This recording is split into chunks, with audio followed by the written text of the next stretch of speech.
Hello guys, welcome back to my YouTube channel yes chem study. अभी आप सबसे मैं हूं आपका एजुकेटर शिव मिश्रा मेरे प्यारे बच्चों। और यहां पर क्लास 10th का जो आपका पहला चैप्टर है पूरा नोट्स आपको दे रहे हैं। बिल्कुल आप विदाउट किसी भी टेंशन की आप पढ़ाई कीजिए। आपको जैसे ही आप हमारा चैप्टर खत्म होगा आपको नोट्स प्रोवाइड कर दिया जाएगा। रासायनिक अभिक्रिया और समीकरण आज हमारा इसका पार्ट तीसरा वीडियो होने वाला है मेरे प्यारे बच्चों। इसके पहले दो पार्ट आपको पढ़ा दिए गए हैं। ए पार्ट और अगले पार्ट में आपका ये आपको पूरा पूरा चैप्टर खत्म हो जाएगा 4 पार्ट में। तो रासायनिक अभिक्रियाएं एवं समीकरण आपका चैप्टर है मेरे प्यारे बच्चों। तो आज हम जानने वाले हैं रासायनिक अभिक्रियाओं के प्रकार कि रासायनिक अभिक्रिया कितनी प्रकार की होती हैं। हेडिंग क्या डालेंगे मेरे प्यारे बच्चों? रासायनिक रासायनिक अभिक्रियाओं के प्रकार। रासायनिक अभिक्रियाओं के प्रकार देखेंगे कि रासायनिक अभिक्रिया हमारी मेरे प्यारे बच्चों कितने प्रकार की होती है। अगर रासायनिक अभिक्रिया देखें तो हमारी रासायनिक अभिक्रियाएं विधि के आधार पर विभिन्न प्रकार की होती हैं। क्या लिखेंगे? रासायनिक अभिक्रियाएं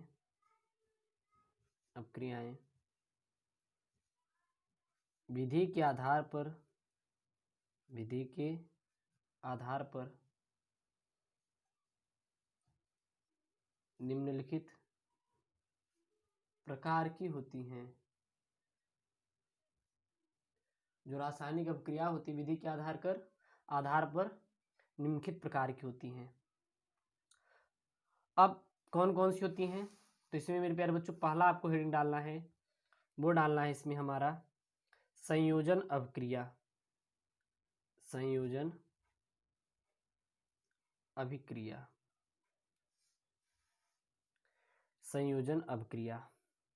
ये संयोजन अभिक्रिया होता क्या है पहला जानेंगे। तो जब तत्व क्या हमने बोला? जब तत्व या तत्व और यौगिक यौगिक और यौगिक आपस में रासायनिक संयोग करते हैं तो एक नया यौगिक बनता है। तो ऐसी अभिक्रिया को संयोजन अभिक्रिया कहते हैं। जब तत्व या हम कह सकते हैं तत्व और यौगिक या यौगिक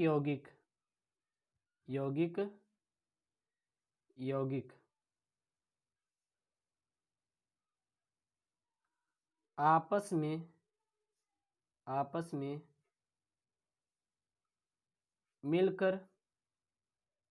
मिलकर रासायनिक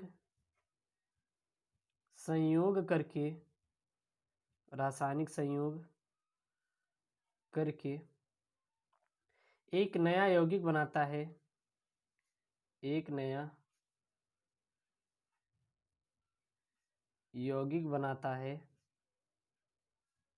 तो ऐसी अभिक्रिया को संयोजन अभिक्रिया कहते हैं। तो ऐसी अभिक्रिया को संयोजन अभिक्रिया कहते हैं। ठीक है, संयोजन अभिक्रिया होती क्या मेरे प्यारे बच्चों? मैंने यहाँ पे बोला कि जब तत्व यौगिक या यौगिक आपस में मिलकर रासायनिक संयोग करके या रासायनिक संयोजन के द्वारा एक नए यौगिक का निर्माण करते हैं, एक नया यौगिक बनाते हैं, तो उसे हम लोग संयोजन अभिक्रिया कहते हैं। जैसे निकिल चूर्ण की उपस्थिति में 200 डिग्री सेल्सियस ताप से 300 सेल्सियस ताप पर एथिलीन का हाइड्रोजनीकरण करने पर एथेन गैस प्राप्त होती है। ठीक है ना, याद रखना। क्या लिखेंगे? निकिल चूर्ण की उपस्थिति में 200 डिग्री सेल्सियस से 300 डिग्री सेल्सियस के ताप पर एथिलीन का हाइड्रोजनीकरण करने पर एथेन इस संयोग के फलस्वरूप हाइड्रोजनीकरण करने पर एथेन प्राप्त होता है। ठीक है ना। C2H2 क्या कराएंगे, हाइड्रोजनीकरण कराएंगे निकिल चूर्ण की उपस्थिति में। किसकी उपस्थिति में, निकिल चूर्ण की। ताप कितना होना चाहिए, 200 डिग्री सेल्सियस से 300 डिग्री सेल्सियस तक। तो हमारा क्या प्राप्त होगा, वो प्राप्त होगा C2H6 प्राप्त होगा, यानी कि एथेन। और ये हमारा क्या है, एथिलीन। ठीक है, ये हमारा हो गया। अगला मेरे प्यारे बच्चों आता है वियोजन या अपघटन अभिक्रिया। क्या आता है अगला हमारा, दूसरा आता है वियोजन या अपघटन अभिक्रिया। वियोजन या अपघटन अभिक्रिया क्या होती है, तो यह रासायनिक अभिक्रिया जिसमें यौगिक बाह्य कारकों के प्रभाव द्वारा अपने अवयवी तत्व यौगिकों में अपघटित हो जाते हैं, उसे क्या कहते हैं मेरे प्यारे बच्चों, उसे हम वियोजन अभिक्रिया कहते हैं। वियोजन अभिक्रिया भी हमारे 3 प्रकार के होते हैं, ठीक ना। उसमें वियोजन, तापीय वियोजन, विद्युत वियोजन। तो इसमें क्या लिखेंगे वियोजन अभिक्रिया में,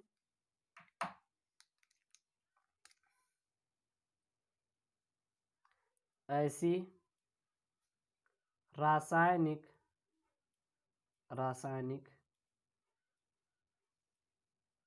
अभिक्रिया जिसमें यौगिक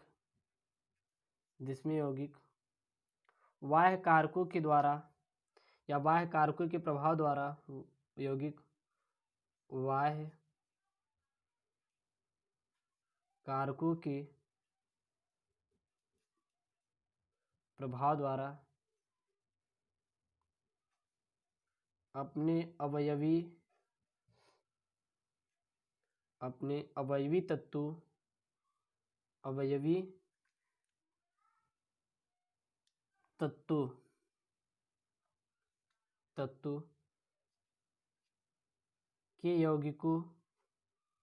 के यौगिकों में अपघटित हो जाते हैं,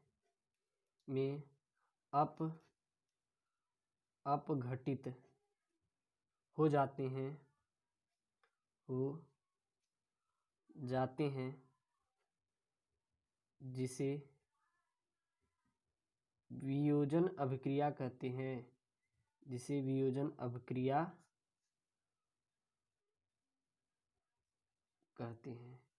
और इसी को मेरे प्यारे बच्चों क्या नाम दिया गया है, वियोजन अभिक्रिया नाम दिया गया है।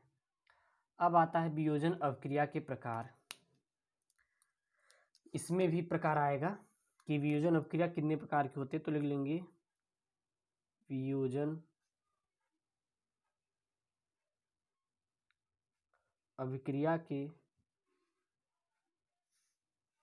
प्रकार। तो वियोजन अभिक्रिया देखें तो 3 प्रकार की होती है। कितने प्रकार की होती है, 3 प्रकार की। कहेंगे सर कौन कौन सी, तो पहली जो होती है वो होती है उष्मीय अपघटन,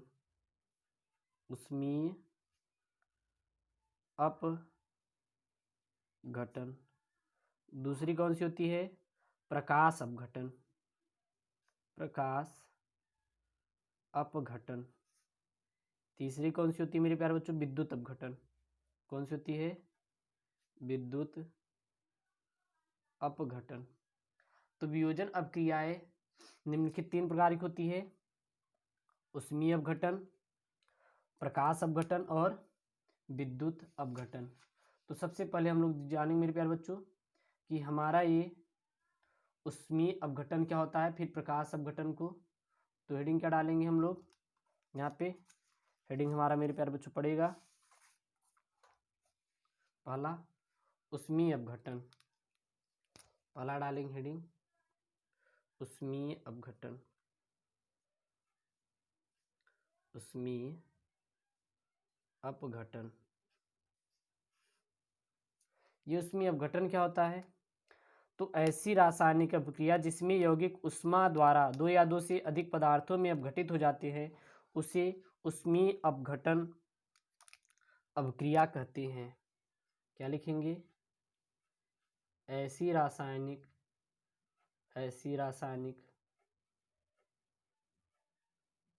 अभिक्रिया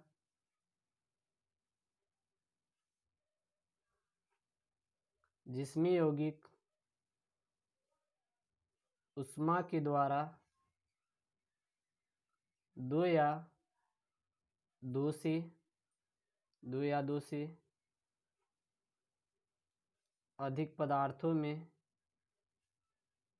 अधिक पदार्थों में अपघटित हो जाते हैं,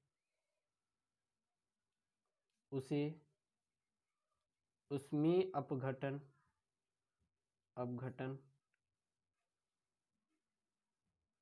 अभिक्रिया कहते हैं।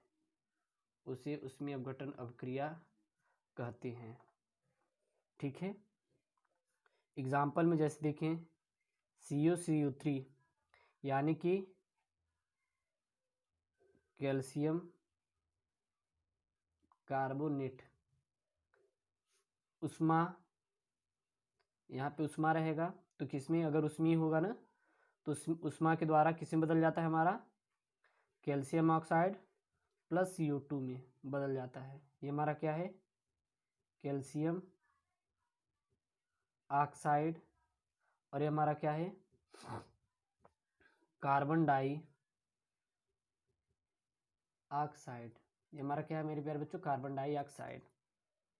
अगला हमारा आता है प्रकाश अपघटन।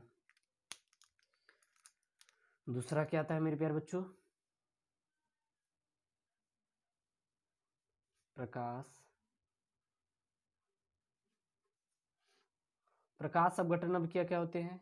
जब वियोजन अपक्रिया सूर्य के प्रकाश द्वारा होता है तो यह प्रकाश अपघटन कहलाती है। क्या कहते हैं? जब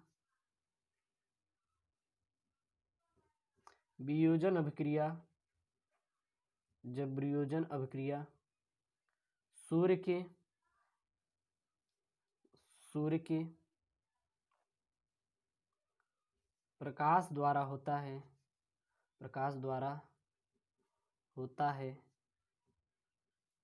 तब यह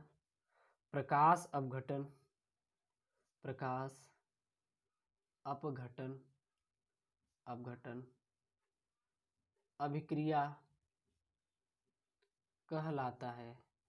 तब इसको क्या कहते हैं मेरे प्यारे बच्चों, प्रकाश अपघटन अभिक्रिया कहते हैं। जैसे कि 2AgCl, यहाँ पे सूर्य प्रकाश की उपस्थिति रहेगी, 2Ag प्लस Cl2 में बदल जाता है। ओके, याद रखना। तीसरा आता है मेरे प्यारे बच्चों विद्युत अपघटन। तीसरा हमारा क्या आता है, तीसरा आता है विद्युत अपघटन। विद्युत अपघटन क्या होती है? वह अभिक्रिया जिसमें यौगिक के जलीय विलयन गतिज अवस्था में विद्युत प्रभावित करने पर दो या दो से अधिक विद्युत प्रवाहित जब करेंगे तो दो या दो से अधिक सरल पदार्थों में अपघटित हो जाते हैं, उसे हम लोग विद्युत अपघटन कहते हैं। याद रखना क्या होता है इसमें, हम लोग इसमें अगर लिखना होगा कि विद्युत अपघटन हमारा होता क्या है, विद्युत अपघटन अब क्या क्या होती है, तो वह अभिक्रिया जिसमें यौगिक के जलीय विलयन में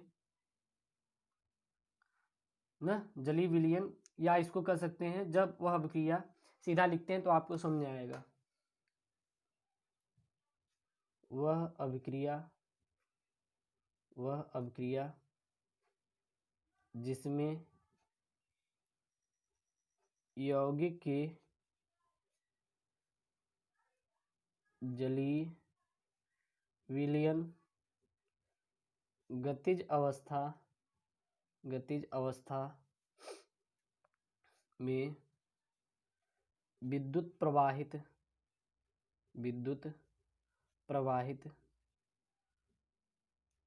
करते हैं तो दो या दो से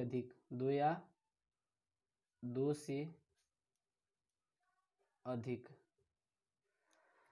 अगर किसी भी हमारे यौगिक का जलीय विलयन है उसमें हम लोग क्या कर दें, विद्युत के प्रवाहित कर दें, तो दो या दो से अधिक सरल पदार्थों में अपघटित हो जाते हैं। दो या दो से अधिक सरल पदार्थों में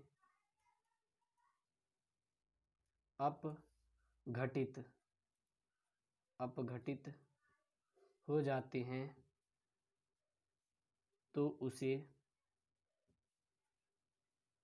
विद्युत अपघटन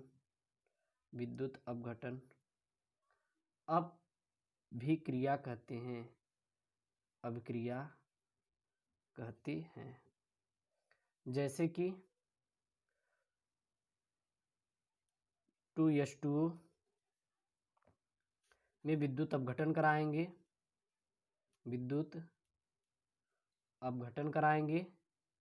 तो 2H2 + O2 टूट जाएगा। ये हमारा हाइड्रोजन गैस है, किस पर रहेगी, कैथोड पर। कौन रहेगा, हाइड्रोजन गैस। और हमारा जो ये है, ये हमारा क्या है, ये एनोड पे रहेगा। ये क्या हमारा ऑक्सीजन गैस। ओके, इतना याद रखना मेरे प्यारे बच्चों। अगर इतना ना समझ आया हो तो आप कमेंट कर दीजिएगा, मैं आपको फिर से समझाऊंगा। अगला आता है मेरे प्यारे बच्चों विस्थापन या प्रतिस्थापन अभिक्रिया। अगला क्या आता है मेरे प्यारे बच्चों, वो आपका आता है विस्थापन या प्रतिस्थापन अभिक्रिया। विस्थापन या प्रतिस्थापन अभिक्रिया। विस्थापन या प्रतिस्थापन अभिक्रिया क्या होती है, जब किसी यौगिक में कोई अधिक क्रियाशील तत्व या यौगिक में से कम क्रियाशील तत्व को विस्थापित कर देता है तो ऐसी अभिक्रिया को विस्थापन या प्रतिस्थापन अभिक्रिया कहते हैं। जब किसी यौगिक में से कोई अधिक क्रियाशील तत्व यौगिक में से कम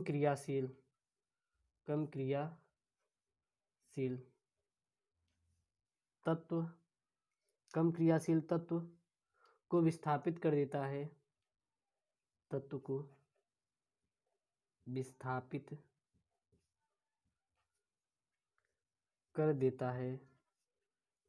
तो उसे प्रतिस्थापन अभिक्रिया कहते हैं। तो उसे प्रतिस्थापन अभिक्रिया कहते हैं। यानी कि इसमें यह बताया जा रहा है, तो जो अधिक क्रियाशील है वो कम क्रियाशील वाले को क्या करेगा, विस्थापित कर देगा, और उसको ही हम लोग क्या कहते हैं, विस्थापन या प्रतिस्थापन अभिक्रिया। जैसे कि जिंक, क्या हमारा, जैसे कि जो जिंक होता है, जिंक को जब सल्फ्यूरिक अम्ल में घोला जाता है H2SO4 में, तो हाइड्रोजन को जिंक विस्थापित कर देता है, ठीक है ना। जैसे कि जिंक जब किस में डाला जाएगा, H2SO4, ये हमारा है जिंक, ये हमारा क्या है, जिंक, ये हमारा है सल्फ्यूरिक अम्ल, सल्फ्यूरिक अम्ल है। जब डाला जाता है तो H2 क्या करता है, जिंक विस्थापित कर देता है, तो क्या बना लेता है, ZnSO4 प्लस क्या हो जाएगा हमारा H2, जो कि हाइड्रोजन गैस के रूप में क्या हो जाएगा हमारा, मुक्त हो जाएगी, हमारा हो जाएगा जिंक सल्फेट। ओके, याद रखना। या फिर जब जिंक को हम किस में डालते हैं, CuSO4 में, यानी कि कॉपर सल्फेट में डालते हैं, तो जिंक कॉपर क्या करता है, विस्थापित करके ZnSO4 बना लेता है, प्लस Cu को कॉपर को विस्थापित कर देता है। ठीक है ना, ये याद रखना मेरे प्यारे बच्चों, जो कि आपके लिए क्या है, इम्पॉर्टेंट है। अगला है उभय अपघटन अभिक्रिया। अगला हमारा क्या है, उभय अपघटन अभिक्रिया, उभय अपघटन अभिक्रिया। उभय अपघटन अभिक्रिया क्या होता है, वे रासायनिक अभिक्रिया जिनमें अभिकारक यौगिक के आयनों अथवा मूलकों के परस्पर विनिमय द्वारा नए उत्पाद बनाते हैं, उसे हम लोग क्या कहते हैं, उभय अपघटन अभिक्रिया कहते हैं। परिभाषा क्या होगी इसकी, डिफिनीशन, वे रासायनिक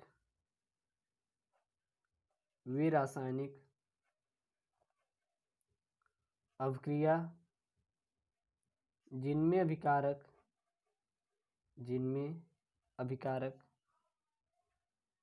यौगिक के आयनों या मूलकों के परस्पर विनिमय द्वारा नए उत्पाद बनाते हैं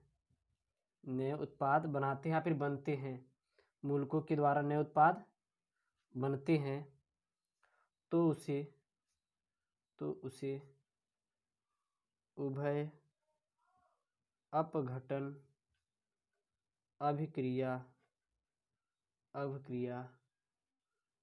कहते हैं।